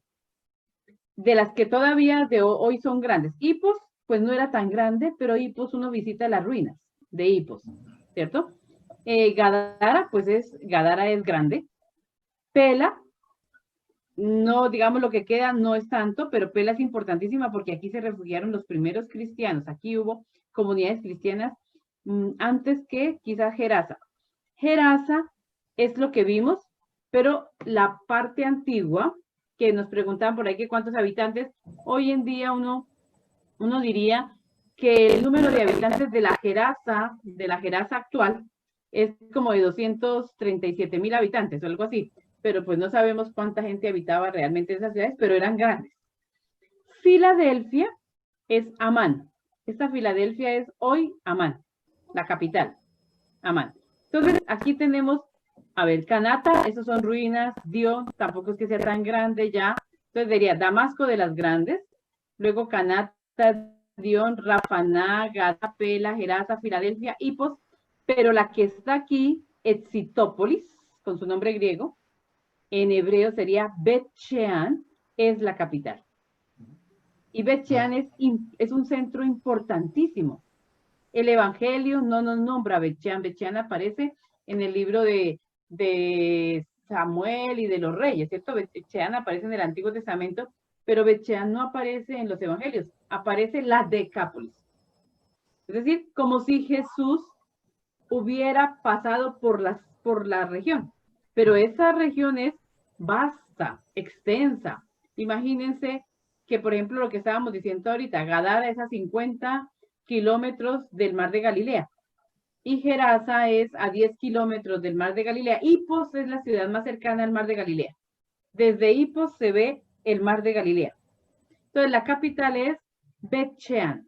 Bet-Shean es hermosísima. Las ruinas en Bet-Shean es hermosísima. Y Bet-Shean es capital porque Bet-Shean ya era una ciudad egipcia importante. Era una ciudad egipcia muy importante y luego pues pasó a ser una ciudad prácticamente romana. Miren las ruinas, ahí también está el teatro, su teatro. Todas digamos, eran ciudades muy, pero muy romanas. Eso es lo interesante, Marcos, es el deseo de que el evangelio vaya donde, más allá, que cruce fronteras. Pasar a la otra orilla es cruzar fronteras. Sí, por ahí había una pregunta. Sí, hermana, pues según lo que yo estoy investigando, ya sabemos que Gadara pues estaba como a unas 6 o 10 kilómetros. Gadara 50. 50. No, y Gerasa, Gerasa estaba Gerasa, 50, Gerasa 50 y Gadara estaba como a 10 10. kilómetros. Eso sí. Ahora, hay una población que se encuentra a orillas del mar de Galilea y está en las estribaciones, dicen, en los altos del Golán, que se llama Cursi, que dice que plausiblemente esta puede ser el pueblo donde realmente aconteció esto. ¿Qué tenemos de conocimiento acerca de ello? Pues digamos que los textos en griego, ¿cierto? El texto nos habla de Gadara o Gerasa. ¿Cierto, Padre William? Serían como las dos variantes, porque son variantes, pero Cursi no aparece. Entonces, nosotros a veces queremos hacer coincidir los escritos con lo arqueológico, con los hallazgos arqueológicos. Pero no siempre coincide. Acuérdense que en una época el bajo era con la Biblia en una mano y la pala en la otra, la pala de los arqueólogos, ¿cierto? Y la pala en la otra, y se buscaba y se deseaba que esto coincidiera. Pero a ver, los textos bíblicos no coinciden porque eso no le importa al texto bíblico. El texto bíblico quiere sí colocar una topología, ¿cierto? El nombre de un lugar como algo simbólico. Y quizás la importancia de que aparezca o Gadara o Gerasa es para mostrarnos ciudades grandes de la Decápolis. El interés del evangelista es llevar a Jesús ¿a dónde? A la Decápolis. Eso que no se nos olvide. Llevar a Jesús a la Decápolis. Hermana, y el sentido también es teológico, el sentido es teológico, espiritual del texto, no es histórico. O sea, hoy después de leer todo esto sí podemos responder, ya el relato no sería histórico. No sería histórico. Sería más histórico, un sentido teológico, espiritual. Sí, porque hay algo que dice que, por ejemplo, el origen del nombre Gadarén significa como ir en huida hacia, o también puede decir encaminarse hacia algo desastroso, que es una interpretación que se le da a ese nombre. Entonces, lo que están diciendo es cierto. Sí. Ahora, y también mire, pues el número. Una pequeña cosita que aquí estoy viendo. Esta es una foto de Bet-Shean o Citópolis. Hermosa. ¿Ya? Es muy bonita. Pero aquí quiero mostrarles algo. Este año nos quedamos con la ilusión de Bet-Shean, porque nosotros cada año cambiamos de un lugar. O sea, siempre aumentamos un lugar, cambiamos un lugar, porque hay gente que repite peregrinación, imagínense. Entonces, para que siempre tengan la novedad de un lugar. Y este año, pues ya teníamos planeado que la sorpresa iba a ser Bet-Shean. Bet-Shean y también Armagedón. Y Armagedón, el monte Megiddo. Entonces, miren, esto es lo que nos explicaban a nosotros en las clases, ¿ya? Miren, les muestro primero, ahí está, es una foto panorámica, por aquí se ingresa al hoy día, pues, parque arqueológico, que están haciendo trabajos de excavación, pero miren estas cosas, las columnas. Miren cómo están las columnas. Por ejemplo, esta de acá, en la parte superior de la palmera, miren cómo están, ¿ya? Las columnas. Y luego por aquí también. Por la forma cómo han caído las columnas y cómo están rotas, los arqueólogos concluyen que esta ciudad fue destruida por un terremoto. Y les resultó seguramente más fácil construir otra que reconstruir esta. Entonces, esa es la razón de por qué abandonaron Bet-Shean, que debió haber sido lo mismo en las otras ciudades. Hay, no sé si es Plinio, creo que uno de los Plinio, el viejo, no sé, uno de los Plinio creo que, habla de terremotos, de que se sucedieron varios terremotos en realidad. Y eso fue lo que produjo, lo que originó el abandono de estas ciudades. Yo pienso que, como para ir concluyendo, tendríamos que decir, no es un texto histórico. Miren que hemos hecho cosas muy bonitas hoy. No es un texto histórico, listo. Es un texto, diríamos nosotros, simbólico, teológico, como decía Mariela, ¿verdad? Con mucho simbolismo que nos habla de lo que sería la Decápolis. Entonces, la Decápolis sería la región pagana poseída por demonios inmundos, diríamos así, ¿cierto? Jesús pasa a la otra orilla. Los discípulos no tienen aquí nada que ver, es solo Jesús el protagonista, ¿sí? Y digamos, por la fuerza que él tiene, por el poder que él tiene de expulsar demonios, porque acuérdense que ese es uno de los poderes más grandes que le va a dar Marcos, y al final del Evangelio él va a enviar a sus discípulos también a expulsar demonios, pues Jesús va a, digamos, a ejercer ese rol aquí mesiánico, podríamos decir, en la Decápolis. El hombre, que era poseído, ya le doy la palabra, el hombre poseído pasará al final del texto a ser ¿qué? Un evangelizador. Miren cómo termina el texto. El hombre poseído, ¿cierto? Pues ya vimos lo de la piara, lo del acantilado y bueno, todas esas partes, ¿cierto? El hombre poseído, Jesús lo manda a su casa, miren, versículo 19. Pero Jesús no se lo permitió, él le quería decir, cuando se embarcaba en el que había estado endemoniado, le pidió que le permitiese acompañar. Clave. Quería también meterse en el grupo de los seguidores de Jesús. Y Jesús le dice, no. O sea, no hay necesidad de que te vengas con nosotros a la otra orilla. Pero tienes una misión aquí. Ve a tu casa y a los tuyos y cuéntales lo que el Señor, por su misericordia, ha hecho contigo. Se fue y se puso a proclamar por la región de Decápolis, versículo 20, lo que Jesús había hecho con él y todos se maravillaban. Entonces miren que aquí hay como que la conclusión es lindísima. Es muy linda, es una perícopa completica. Y la conclusión de la perícopa dice, ¿quiénes evangelizan la misma, digamos, su región? Tendríamos que decir, los que habitan en ella.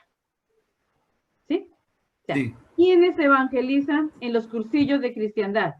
Los que son de cursillistas. ¿Cierto? ¿Quiénes anuncian a sus hermanos? Los que son del mismo grupo, pero que han recibido el anuncio. Porque a él Jesús lo sana. Y él luego es enviado a los suyos. Entonces diríamos, ¿quién es el evangelizador de la Decápolis? El endemoniado, el sanado, el hombre de quien Jesús ha expulsado el espíritu maligno. Ahora sí, don Juan Ricardo, ¿algo iba a decir? Sí, muchas gracias, doña hermana. El tema es que veo que esa palabra tiene dos significados, que digamos el gentilicio, que está en el versículo 1, y evidentemente, pues con todo lo que nos acaban de explicar, estuvimos esta semana mirando, y o sea, yo no, la respuesta que yo iba a dar a la tarea es que sí puede tener un contexto histórico, no un contexto geográfico. A ver. Entonces, el tema es que yo creo que la palabra ahí no era gesareño, sino era Jesús pasó a tierra de paganos, simplemente. Porque es que, o sea, yo analicé el texto y decía, inmediatamente se baja de la barca, es decir, está al borde del mar, ¿sí? Llega y no hay ninguna población, estuve mirando, no hay ninguna población ahí alrededor, digamos, ninguna población importante, ¿no?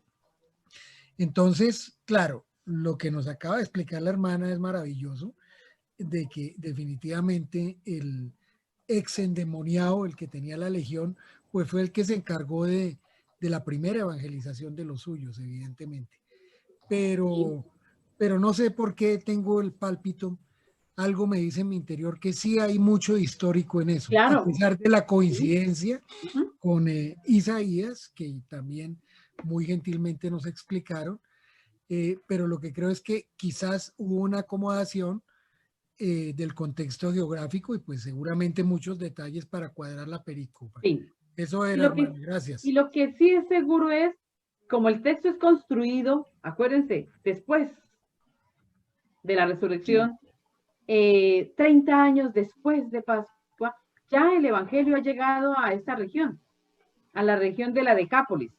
Entonces necesitamos construir un texto que nos hable, o sea, ya esta es una región evangelizada, o que se ha iniciado la evangelización. Entonces nosotros diríamos, esto va a hacer que el texto que se construya es todavía más lindo el texto, porque van a mostrar que es quien que lleva o que llega primero allí, Jesús. ¿Sí? Jesús, que es Jesús que coloca sus pies allí, que desciende de la barca, como decía, ¿cierto? Y que está allí presente en la zona. Y miren que aquí había una pregunta en el chat, creo lo último que vi. El endemoniado es la presencia, es la representación de los romanos. Y los romanos son los que se han convertido y los romanos se convierten. O sea, la región. Nosotros sabemos que, miren, el movimiento cristiano tuvo dos grandes grupos. Primero, el gran grupo fueron esclavos, ¿cierto? Esclavos, gente humilde, esclavos, gente del pueblo, podríamos decir, y esclavos. Pero el segundo gran grupo que empieza a pertenecer al movimiento cristiano son los soldados. Hermana. Son los soldados, las legiones. En las legiones se encargaron también de llevar el evangelio. ¿Por qué? Se acomodó a lo que necesitaban las legiones. Claro. Sí, William. Bien, la verdad es que sí, el texto se puede considerar un poquito histórico, pero es más que histórico, es más que simbólico.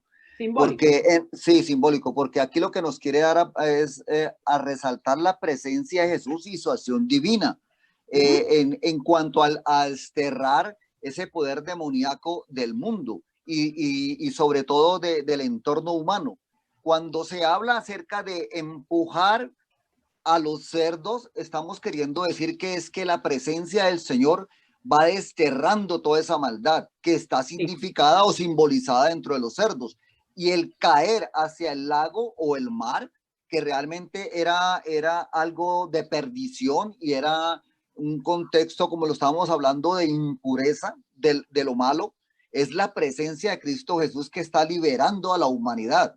Y sabemos que se nos está dando este contexto porque se nos dice, es más, en el Apocalipsis 20, 2 y siguientes, se nos habla Juan, nos habla acerca de que el poder demoníaco, el poder del mar, prevalecerá hasta el final de los tiempos, que es cuando viene Jesús con su presencia divina a poder acabar con todo. Pues de lo malo, ¿no? Hermana, Bueno, hermana, yo creo que hermana, aunque el tiempo ya va abordándose, solamente quiero dejar una inquietud y es la siguiente. Históricamente sí se puede afirmar que Jesús de Nazaret fue adjetivado, tildado, calificado como de mago. Y una de las expresiones eran los exorcismos. Ese elemento que lo acompañó a él durante toda su vida, sí es histórico en cuanto a la actuación de él en el cuadro de la pericopa. Sí, y diríamos nosotros que de todas maneras, en Jesús, ¿cierto? Nosotros vemos, no estamos diciendo nada que Jesús, si no estaríamos quitando a Jesús de su marco histórico también, ¿cierto? Jesús es un hombre con poderes, con un poder, con el poder de sanar, con el poder de expulsar demonios. De liberar. Con el poder de acompañar, con el poder tan, digamos, es un hombre tan carismático que también tiene el poder de hacer que lo siga. ¿Cierto? Entonces, a Jesús le siguen como maestro, pero le siguen también porque sana, le siguen también porque enseña y le siguen también porque tiene el poder de expulsar demonios. Eso no lo podemos negar, o sea, del exorcismo. Y acuérdense que en Marcos, al final, él envía a sus discípulos a expulsar demonios, a sanar, ¿cierto? Y a anunciar. Entonces, sí es Jesús, o sea, Jesús es alguien fuera de serie. Fuera de serie. Pero los textos se van, ¿qué? Organizando. ¿Sí? Los textos se van organizando porque sobre todo estamos releyendo a Jesús, su actuar y sus palabras, su acción y sus palabras, ¿cierto? Lo estamos releyendo 30 años después. Y después del acontecimiento pascual, que es el que le va a dar fuerza a todas las acciones y a todas las palabras de Jesús. Entonces, eso que no se nos olvide.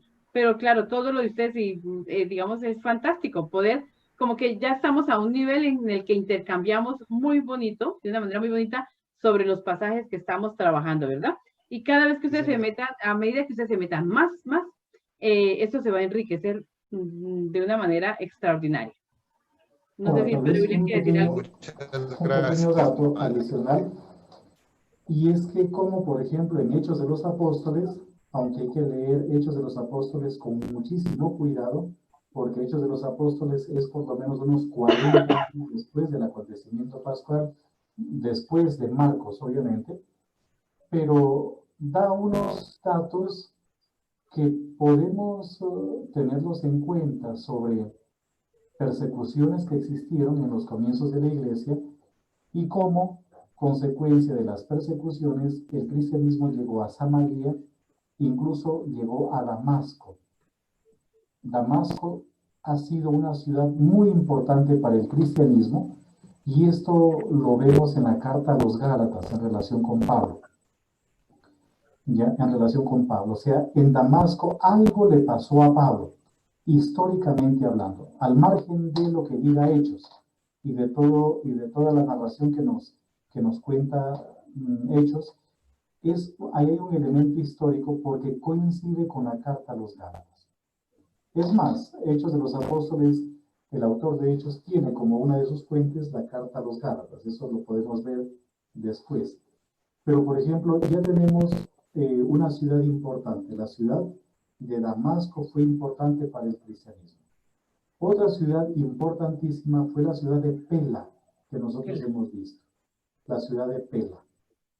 Por lo tanto, como mencionaba Ana Francisca, cuando Marcos pues se compuso, ya habían comunidades cristianas en la Decápolis. Mirar el texto como histórico o no histórico es muy complicado. Muy complicado, tremendamente complicado. Y estamos viendo cómo los lugares no coinciden. Sea Gerasa o sea Gadara, la variante, no coinciden. O sea, esas ciudades no están a orillas de ningún mar. Pero hay varios elementos que debemos tener en cuenta. Y el relato nos muestra cómo Jesús está liberando a los paganos de lo que les ata a un mundo de pecaminosidad. Es liberación, representado en los cerdos. Ya, representado en los cerdos. Se les está liberando a los paganos de esa situación de pecado en la que se encuentran. Y aquí hay algo que sale un poquito de lo común con relación a otro modo de actuar de Jesús. ¿En qué sentido? Si ustedes se fijan bien, Jesús no quiere que nadie diga nada sobre él. Que nadie diga nada. Cura a un endemoniado, qué sé yo, y le dice, cállate, no digas nada, no digas nada. Pero aquí no. Aquí es todo lo contrario. Ya, todo lo contrario.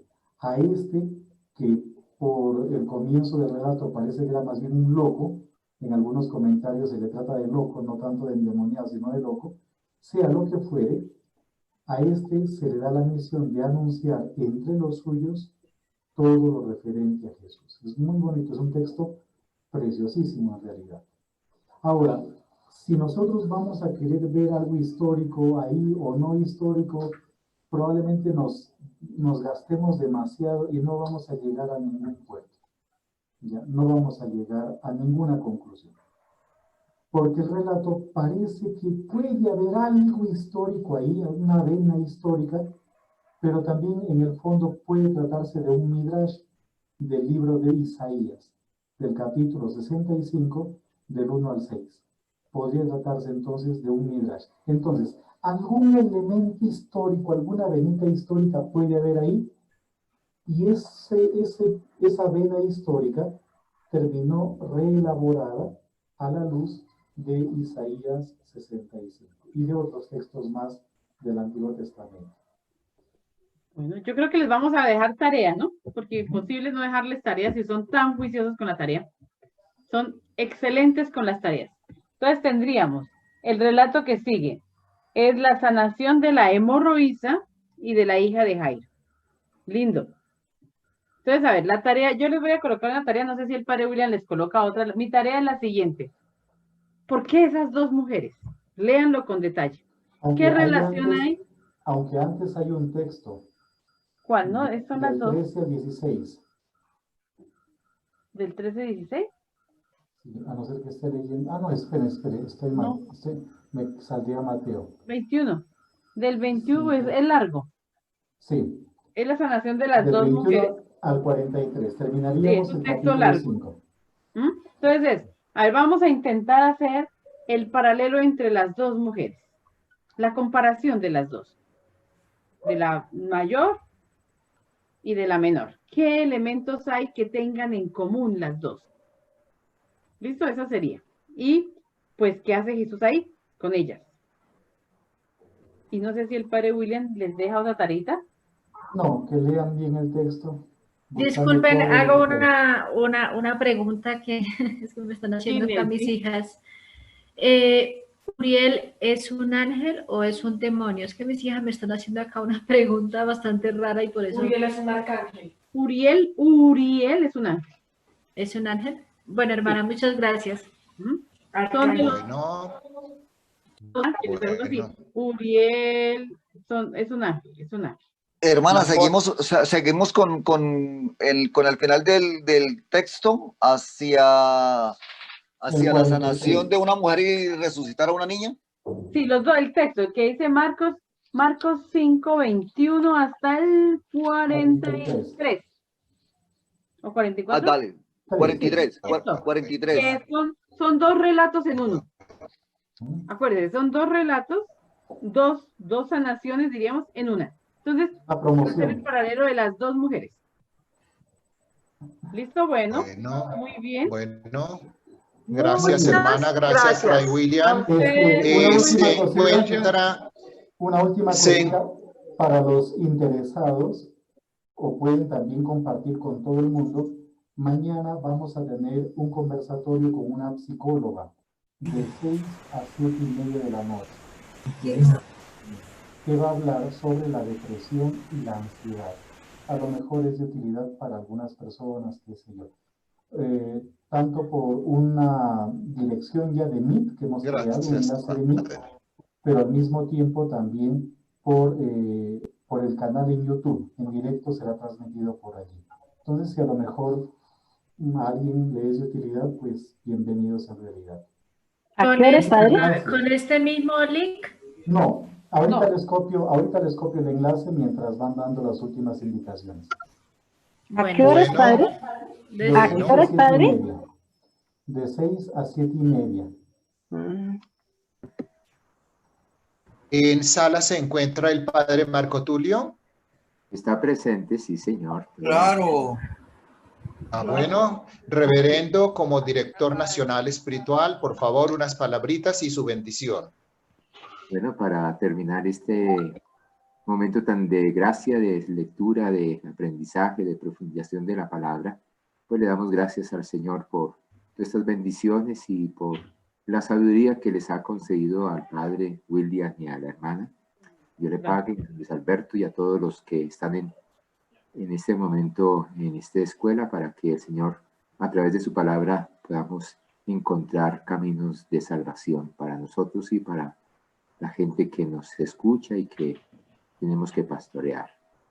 Padre nuestro que estás en el cielo, santificado sea tu nombre, venga a nosotros tu reino, hágase tu voluntad, aquí en la tierra como en el cielo. Danos hoy nuestro pan de cada día y perdona nuestras ofensas, como también nosotros perdonamos a quienes nos ofenden. Caer en la tentación y líbranos del mal. Amén.